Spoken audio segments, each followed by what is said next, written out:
वो औरत हर रोज जंगल जाती, आम तोड़ती और वापस आकर ऐसा अचार बनाती कि पूरा गांव हैरान रह जाता। लेकिन जब एक औरत ने उसका पीछा किया तो जंगल के अंदर जो सच सामने आया उसने सब कुछ बदल दिया। गांव के किनारे एक पुरानी सी झोपड़ी में जहरा नाम की एक औरत रहती थी। वो अकेली थी और बहुत कम बोलती थी। हर सुबह जहरा अपनी पुरानी टोकरी उठाती और चुपचाप जंगल की तरफ निकल जाती। वो बड़े बड़े पेड़ों पर चढ़कर आम तोड़ती। ये आम ही मेरी जिंदगी है। धीरे धीरे उन्हें टोकरी में संभाल कर रखती और शाम को घर आकर उन आमों से अचार बनाती। उसका अचार पूरे गांव में मशहूर था, लेकिन किसी को नहीं पता था कि वो आम आखिर लाती कहां से है। जहरा के घर के पास ही शकीला नाम की एक औरत रहती थी जो हमेशा उससे जलती थी। एक दिन उसने मन में सोचा, मैं देखकर ही रहूंगी ये आम लाती कहां से है और इतना अच्छा अचार कैसे बनाती है। अगली सुबह जैसे ही जहरा जंगल की तरफ गई, शकीला चुपके चुपके उसका पीछा करने लगी। आज सब पता चल जाएगा।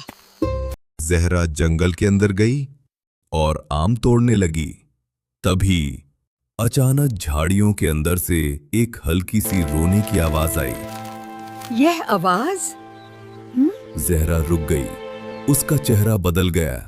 धीरे धीरे वो झाड़ियों की तरफ बढ़ी। दूर खड़ी शकीला घबरा कहीं गई। मुझे देख ना ले। अगर जहरा ने मुझे देख लिया तो? वो तुरंत पीछे हट गई, लेकिन पेड़ के पीछे छुपकर देखने लगी। कौन है वहाँ? जहरा ने झाड़ियों के पत्ते हटाए और वहां एक छोटा सा लड़का था, कीचड़ से सना हुआ, आंखों में आंसू, जो जोर जोर से रो रहा था। जहरा धीरे से बोली, तुम यहाँ अकेले कैसे आए? लड़का रोते हुए बोला, मेरा नाम आयान है। रोना मत बेटा। जहरा का दिल पिघल गया। उसने उसे गोद में ले लिया। जहरा उसे अपने घर ले आई। अब उसकी जिंदगी बदल गई। आयान उसके साथ रहने लगा। वो भी जंगल जाता, आम तोड़ता और दोनों मिलकर अचार बनाते। घर में पहली बार हंसी गूंजने लगी। बहुत अच्छा है। समय बीता, आयान बड़ा हो गया। जहरा ने उसकी शादी का सोचा। अब मेरे बेटे की शादी का वक्त आ गया है। यही मौका था शकीला के लिए। वो एक रिश्ता लेकर आई। लड़की का नाम था निदा। शादी हो गई।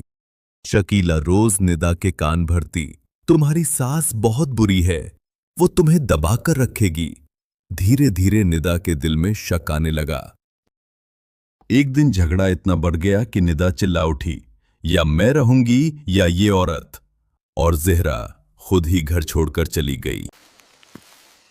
जहरा अब जंगल के किनारे एक झोपड़ी में रहने लगी। हर सुबह वही काम, जंगल जाना, आम तोड़ना, अचार बनाना। लेकिन अब उसके होठों पर सिर्फ एक ही बात होती, मेरा बेटा मुझे लेने जरूर आएगा।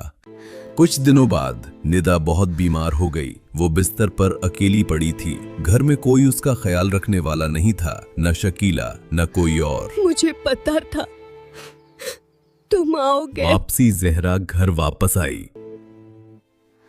निदा बहुत कमजोर पड़ी थी। चिंता मत कर। जहरा बिना कुछ कहे उसकी सेवा करने लगी। दवा, खाना, देखभाल, पूरा रात उसके पास बैठी रहती। कुछ दिनों बाद निदा ठीक हो गई। उसकी आंखों में आंसू थे। वो रोते हुए बोली, मुझे माफ कर दें। अम्मी मुझे माफ कर दीजिए। जहरा ने उसे गले लगा लिया। फिर से घर बस गया। आयान, जहरा और निदा साथ रहने लगे। और जब भी आम का अचार बनता, उसकी खुशबू सिर्फ स्वाद नहीं देती थी, बल्कि उसमें था एक माँ का इंतजार, एक बेटे का प्यार और माफी की मिठास।